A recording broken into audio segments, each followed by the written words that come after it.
Game developers conference organizers are pleased to announce that Indie Megabooth Showcase is returning to DD 2019 for the 6th year running, and this year it's showcasing over 20 games.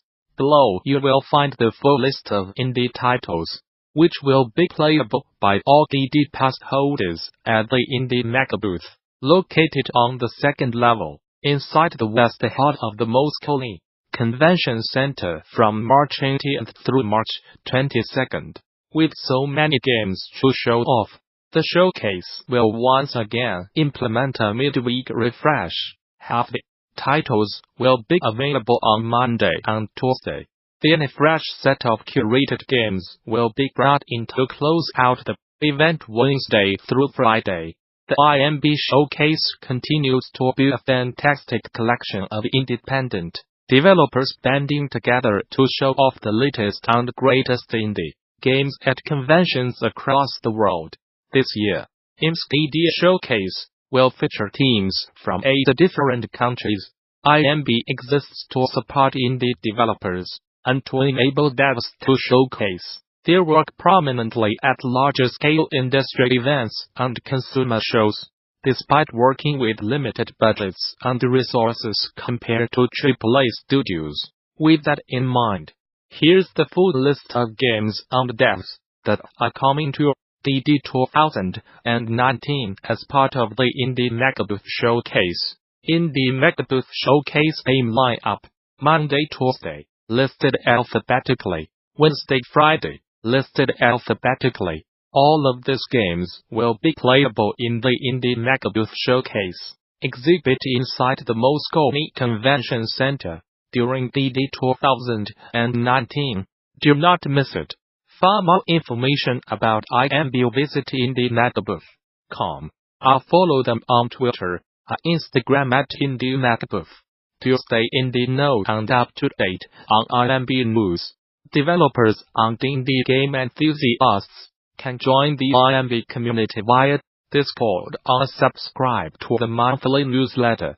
For more information on DD 2019, visit the show's official website or subscribe to regular updates via Facebook, Twitter, or RSS. Gamasutra and DD are sibling organizations under parent of America, the charity stream ran by leftist video game YouTuber by Harris Bros, which he ran on behalf of the United Kingdom-based trans charity Mermaids, has earned a place in gaming history, with over $350,000 raised during an exponentially escalating 55-hour bonanza that is all game industry stars, YouTubers, politicians, artists, and activists all join in promoting the stream, or chatting on it. What began as a bit to play Donkey Kong 64 to raise through 000 turned into something legendary, and it was not done to one man's effort so long. Much attention has focused on Bros, but I thought it would be appropriate to give this column over to one of the many trans women who worked behind the scenes to organize what quickly turned into a monumental operation. The gaming streamer and cyber sloth, KZ Explosion, joins us for a chat about how she helped to make one of the best stories in gaming news come to life. Catherine Cross: so, how did you get involved in the stream, and what did you actually do while it was running? KZ Explosion: I got involved when H-Bomb asked me to come on the stream and chat to keep him alert.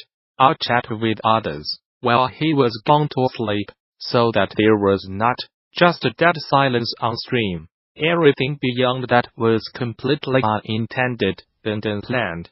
I got the call. We were still chatting via Discord call, rather than a dedicated server, on Saturday morning, and when I came on board I suggested getting Jim Sterling on for a little, which he very kindly agreed to. At some point we gravitated from a Discord call to a server, which Pyle, at Pina Brando on Twitter, set up.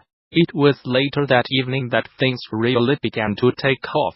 I had been speaking to the folks at Mermaids, the charity we were raising money for, and trying to get their CEO Susie Gray onto the arc. So I was talking them through using Discord. At the first time to get her on, I had also reached out to Grant Kirkhope, the composer of Donkey Kong 64, as soundtrack and voice of Donkey Kong himself, and someone very kindly put us in touch. For me, that was the point where the stream itself started to take shape. I had invited Chelsea Manning on, and it just became something bigger than any of us could we imagined. Casey, what happened after that? Say, I became the main point of contact for people asking to appear on the stream. So while I was reaching out to people I wanted to have as guests, like John Romero, others were reaching out to me requesting to appear. By Sunday, I was getting positively inundated with DM requests. People were messaging me mainly through Twitter, but I also got messages through Discord, Twitch, Steam, and Facebook from folks. Most folks who appeared went through me, and it was bizarre all of a sudden having people like Owen Jones, Adam Conover, the Chapo guys, and so many more, all sliding into my DMs. At one point on Sunday, I described myself as herding cats, trying to get folks onto speak and others to make room. So we had to go from an open channel to a locked one that we had to moderate getting people in and out of speak with H-bomb, so as not to have too much chatter all at once.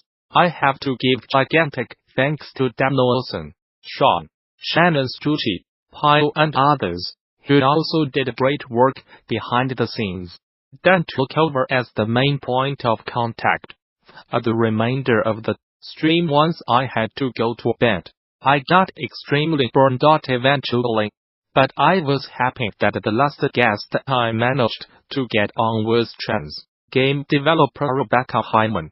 Casey, you have talked at length about how major news organizations, if they didn't to notice you at all, labeled you an activist, but that's an inept description of what you actually do and where your skills lie.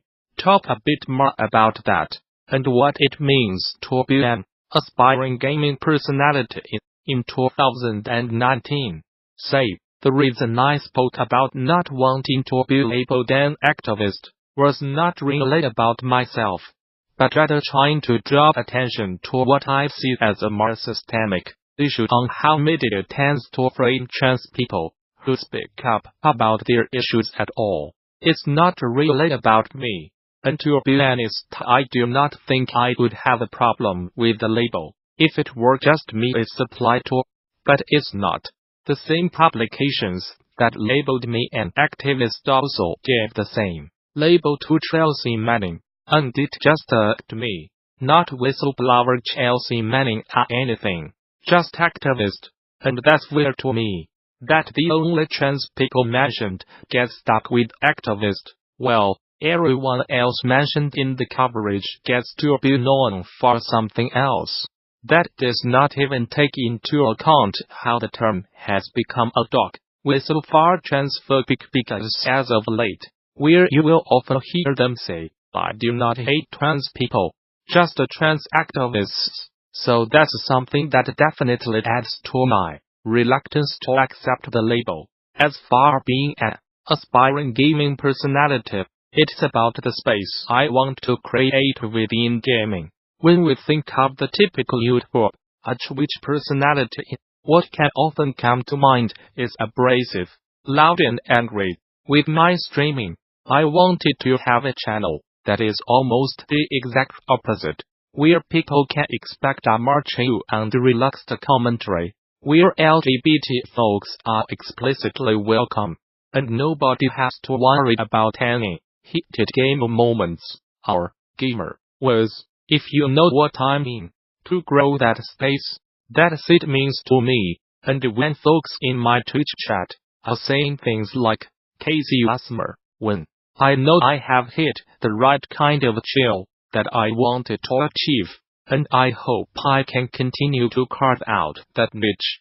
Be that kind of voice in gaming. KCE, the stream was remarkable for many reasons, but aside from the magnificent sum raised, it was perhaps most notable as a symbol. We are told constantly as transgender people that a silent majority of our fellow citizens despise us. Despite that, this campaign was grassroots and blew up with minimal shepherding on anyone's part. Thousands of people came out for us.